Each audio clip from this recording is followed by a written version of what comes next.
To all of you in my YouTube channel Adinath classes. यहाँ पर इस टॉपिक पे हम बात करेंगे मानसिक बाल विकास में। जो फर्स्ट वीडियो हमने पढ़ा था वहाँ पर हमने शारीरिक विकास की बात की थी। अब उसके थोड़ा सा आगे चलते हैं तो मानसिक विकास और संवेगात्मक विकास के बारे में हम बात करेंगे इस टॉपिक में। तो आइए देखते हैं शारीरिक शैशवावस्था में मानसिक विकास कैसे होता है। Mental development in infancy. Mental development से मतलब क्या है, मानसिक विकास, मन का विकास कैसे हो रहा है बालक का, वो हमें देखना है। तो शैशवावस्था में मन का विकास कैसे होता है, तो फर्स्ट पॉइंट है हमारा यहाँ पर शैशवावस्था में जन्म के समय, शैशवावस्था के बाद जन्म के समय जो शिशु होता है, बालक होता है, उसका मानसिक पूर्णतया अविकसित होता है। जो मस्तिष्क होता है उसका पूर्णतः अविकसित होता है जन्म के समय।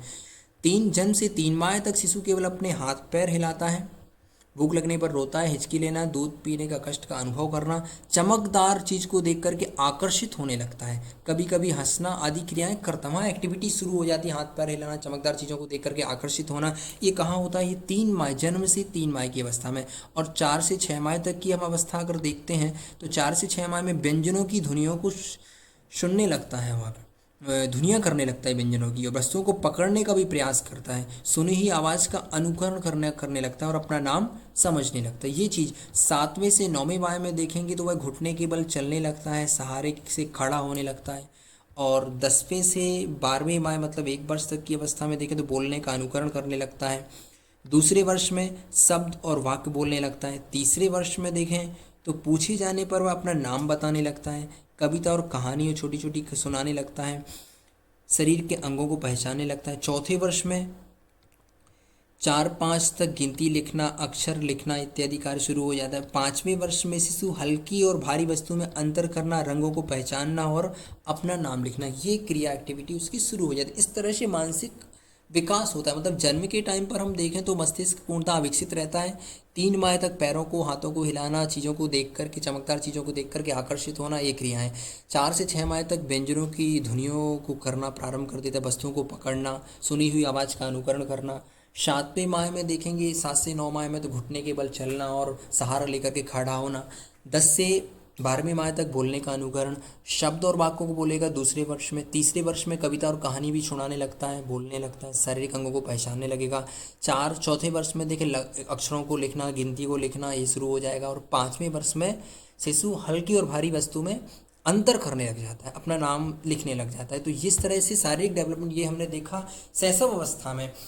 और क्या होता है शैशवावस्था में, तो देखते हैं शैशवावस्था में, एक मिनट, मानसिक विकास शीघ्रता से होता है।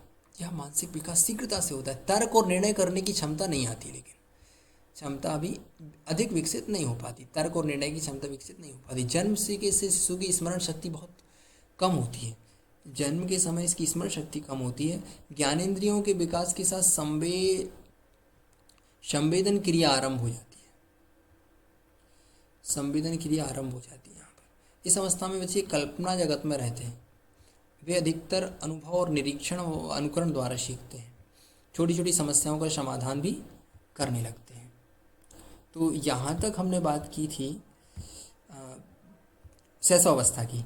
अब बाल्यावस्था में कैसे मानसिक विकास होता है ये देखते हैं। मेंटल डेवलपमेंट इन चाइल्डहुड, बालक की जो शारीरिक आयु के साथ साथ उसका मानसिक विकास भी होता है। बच्चे स्कूल जाने लगते हैं तो इससे क्या होता है, मानसिक विकास के अवसर अधिक मिलते हैं उसके।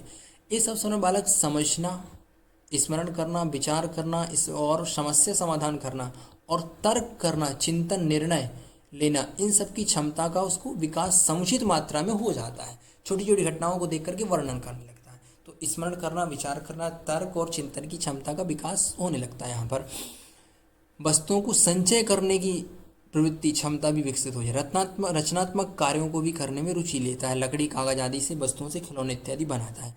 बच्चे समूह में रहना यहाँ प्रारंभ करते हैं। बाल्यावस्था कौन सी अवस्था है जहाँ पर समूह में रहना स्वीकार पसंद करता है बच्चा, तो ये बाल्यावस्था में। अनुकरण की स्थिति, अनुकरण, सहानुभूति, सहयोग आदि की भावना भी पैदा हो जाती है।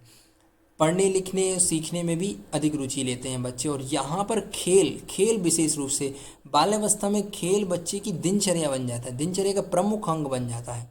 वह पहेली इत्यादि समस्यात्मक खेलों में रुचि रखने लग जाता है। तो यहाँ तक ये बाल अवस्था एक बार फिर से देखें क्या क्या होता है। बाल मेन इंपॉर्टेंट चीज़ देखते हैं, मानसिक विकास होता है। यहाँ पर स्कूल जाता है तो वहाँ पर मानसिक विकास के अवसर अधिक मिलते हैं। स्मरण करना, समझना, विचार करना, तर्क और निर्णय और चिंतन इत्यादि की क्षमता का समुचित विकास, छोटी छोटी घटनाओं को वर्णन करने लगेगा। संचय करने की क्षमता विकसित हो जाए, रचनात्मक कार्यों में रुचि लेगा, लकड़ी, कागज, मिट्टी इत्यादि से खिलौने बनाता है। समूह में रहने की प्रवृत्ति यहाँ जागृत हो जाती है। उसकी अनुकरण, सहानुभूति, सहयोग आदि की भावना पैदा हो जाती है। पढ़ने लिखने इत्यादि में रुचि लेने लगेगा और खेल उसकी दिनचर्या का प्रमुख अंग बन जाता है। तो यहाँ तक हमने ये बाल्यावस्था में मानसिक विकास कैसे होता है। अब देखते हैं किशोर अवस्था में कैसे मानसिक विकास होता है। तो किशोर अवस्था में मानसिक विकास अपनी उच्चतम सीमाओं को छू लेता है। कहने का मतलब है कि मानसिक विकास यहाँ पर हो गया किशोर अवस्था में, मस्तिष्क ने अपनी उच्चतम सीमाओं को छू लिया है। लगभग पूर्ण विकास यहाँ पर हो जाता है। किशोर किशोरी की स्मरण शक्ति में स्थायित्व आने लग जाता है। कल्पना है, चिंतन, तर्क, विश्लेषण, संश्लेषण, अमूर्त चिंतन, समस्या का समाधान जैसी उच्च मानसिक शक्तियों का पूर्ण विकास हो जाता है। इन शक्तियों का पूर्ण विकास हो जाता है। उच्च मानसिक शक्तियाँ हैं, इनका पूर्ण विकास हो जाता है। ये रॉन्ग हो गया एकदम से, इसको कैंसिल करता हूँ मैं, ये रॉन्ग हो गया यहाँ पर। और क्या होता है, इस अवस्था में कल्पना की बहुलता होती है, कल्पना शक्ति जागृत हो जाती है। कल्पना बहुत ज़्यादा करता है यहाँ पर बच्चा। कभी कभी दिवा स्वप्न भी देखने लग जाता है। किशोर को शब्द भंडार अधिक बढ़ जाता है। यहाँ पर चिंतन, तर्क, कल्पना शक्ति के साथ किशोर किशोरी में वाक पटुता भी आ जाती है। बोलने की जो क्षमता है विकसित हो जाती है पूर्णता से, और ज़्यादा बोलने की प्रवृत्ति भी यहाँ पर जागृत हो जाती, पैदा हो जाती है। रुचियों में किशोर किशोरी की रुचियों में तीव्र विकास हो जाता है। और आकर्षण, यहाँ पर विशेष रूप से एक दूसरे के प्रति आकर्षण ज़्यादा रहता है। इस अवस्था में आकर्षण व्यक्तित्व होता है। वेशभूषा, पढ़ाई लिखाई, पौष्टिक भोजन, भावी रोजगार, कंप्यूटर, इंटरनेट, साहित्यिक, सांस्कृतिक कार्यक्रमों के प्रति किशोर किशोरी की विशेष रुचि होती है। इन सब चीज़ों के प्रति इस अवस्था में बालक बाल्यावस्था से किशोरावस्था की ओर अग्रसित होता है। इसलिए नए नए ढंग से समायोजन करना पड़ता है उसके लिए। यहाँ पर एक चुनौतीपूर्ण जीवन होता है, उसको समायोजन करना पड़ता है नए नए ढंग से, क्योंकि यहाँ पर बाल्यावस्था तो पूर्ण हो जाती है, किशोरावस्था में प्रवेश करता है, संवेग जागृत होने लगते हैं उसके। यहाँ पर चिंतन की आवश्यक वो क्षमता पैदा हो जाती है, तो तरह तरह के विचार आ जाते हैं उसके, अमूर्त चिंतन भी हो जाता है। तो वहाँ पर जो कल्पना शक्ति बढ़ जाती है, तरह तरह के विचार आ जाते हैं, तो फिर वो सोचने के लिए मजबूर हो जाता है। तो वहाँ पर समायोजन भी करना पड़ता है कई चीज़ों में, और ये सारे विचार भी उसके मन में आते हैं। आकर्षक व्यक्तित्व, एक दूसरे के प्रति आकर्षण होना, वेशभूषा अच्छी होना, पढ़ाई लिखाई के प्रति, भोजन, पौष्टिक आहार, रोजगार, कंप्यूटर, इन सब चीज़ों की चिंताएं भी उसको सताने लगती हैं इस उम्र में। संवेगात्मक विकास, अब हम बात करते हैं यहाँ पर हमने कि मानसिक विकास के बाद फिर संवेगात्मक विकास विभिन्न अवस्थाओं में कैसे होता है। तो शैशवावस्था में संवेगात्मक विकास कैसे होता है। शैशवावस्था में देखें, संवेगात्मक विकास धीरे धीरे अस्पष्टता की ओर बढ़ता है। कहाँ पर? अस्पष्टता की ओर बढ़ रहा है। शारीरिक आयु के साथ संवेगात्मक विकास में तीव्रता होती है। मुख्यतः यहाँ पर क्या क्या डेवलप होता है, यहाँ पर संवेग, भय, क्रोध और प्रेम, ये तीन ही संवेगों का विकास होता है। किसमें? शैशवावस्था में क्रोध, भय और प्रेम। थोड़ी थोड़ी देर में संवेगों को बदलने लगता है, कभी रोता है तो कभी हंसता है, ये तो शिशु की प्रवृत्ति होती है। अब इन संवेगों का शैशवावस्था में विकास कैसे होता है, तो जन्म के समय कौन सा संवेग होता है? उत्तेजना होती है। एक माह में पीड़ा और आनंद होने लगता है, 3 माह में क्रोध, चौथे माह में परेशानी, 5वें माह में भय, 6ठे माह में प्रेम और 7वें माह में 10वें माह में प्रेम और 15वें महीने में ईर्ष्या करना सीख जाता है। 24वें महीने 2 साल, यहाँ पर क्या? खुशी और प्रसन्नता, ये सारे संवेग उसके जागृत हो जाते हैं इस अवस्था में। फिर बाल्यावस्था में कैसे संवेगों का डेवलपमेंट होता है, तो बाल्यावस्था में संवेगों में स्थायित्व आना प्रारंभ हो जाता है। प्रारंभ होता है स्थायित्व आना ही जाता है, प्रारंभ होता है इस स्थिति में। और यहाँ पर समाज के नियमों में समायोजन भी धीरे धीरे बालक करने लगता है। समाज में जो व्यवस्थाएं चल रही हैं उनके प्रति अपने को उनके अनुसार ढालने लगता है। प्रत्येक क्रिया के प्रति प्रेम है, ईर्ष्या है, घृणा है, प्रतिस्पर्धा है, इनकी भावना प्रकट करने लगता है। माता पिता ने जो कुछ भी कहा है उनके प्रति हाँ या फिर ना कह करके चुप रह जाता है, बाद में झूठ बोल करके अपने को उपेक्षा से भी बचा लेता है। ये प्रवृत्ति भी यहाँ पर पैदा हो जाती है बच्चे के अंदर। इस अवस्था में अंतिम चरणों में वह संवेगों पर नियंत्रण करना सीख जाता है, कंट्रोल करना, संवेग पर नियंत्रण। संवेग क्या है? उसके भय है, क्रोध है, ईर्ष्या है, घृणा है, प्रतिस्पर्धा की भावना, ये संवेग होते हैं। तो इन पर नियंत्रण करना अंतिम अवस्था में सीख जाता है। किशोर अवस्था में देखें अगर, तो किशोर अवस्था में सबसे अधिक संवेगात्मक अस्थिरता पाई जाती है। सबसे ज़्यादा अगर संवेगों में अस्थिरता है तो वो किशोर अवस्था में होती है। इसलिए इसके लिए स्टैनली हॉल ने संघर्ष और तूफान की अवस्था कहा है। किशोर अवस्था में प्रेम, दया, क्रोध, सहानुभूति आदि ये जो संवेग हैं स्थायी रूप धारण कर लेते हैं, वह इन पर नियंत्रण नहीं रख पाता है। ये संवेग पूरी तरह से जागृत हो जाते हैं और ग्रो हो जाते हैं। अतः सामान्यता अन्यायी व्यक्ति के प्रति क्रोध, दुखी व्यक्ति के प्रति दया आदि की अभिव्यक्ति करने लगता है किशोर। संवेग पूर्ण विकसित हो रहे हैं तो उन पर नियंत्रण नहीं हो पाता है, और वहाँ पर जैसी सिचुएशन होती है वैसे संवेग उसके जागृत होने लगते हैं। किशोरी अनेक बातों के बारे में चिंतित भी रहते हैं, जैसे अपनी आकृति, शरीर की बनावट, शारीरिक वृद्धि होती है उस उम्र में और तीव्र गति से भी होती है। इसलिए स्वास्थ्य पर भी चिंतित रहते हैं, अपने स्वास्थ्य को लेकर के, क्योंकि वहाँ पर शारीरिक परिवर्तन होता है किशोरियों में विशेष रूप से। तो शारीरिक परिवर्तन के साथ साथ में स्वास्थ्य में भी गिरावट भी आती है, कभी कभी अनहेल्दी फील भी होता है।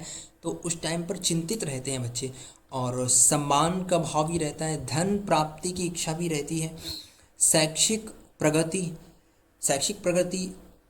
कंपटीशन का दौर है। बच्चों के मन में ये भावना भी रहती है, किशोरों के मन में, कि मैं ही फर्स्ट आऊँ, शैक्षिक प्रगति, मेरा परफॉर्मेंस सबसे अच्छा रहे। तो इसके प्रति भी, इस कारण से भी वो चिंतित रहते हैं। सामाजिक सफलता की चाह भी रहती है, इसलिए भी चिंतित रहते हैं। किशोर अवस्था एक ऐसी अवस्था है जहाँ पर चिंताएं ज़्यादा बढ़ भी जाती हैं।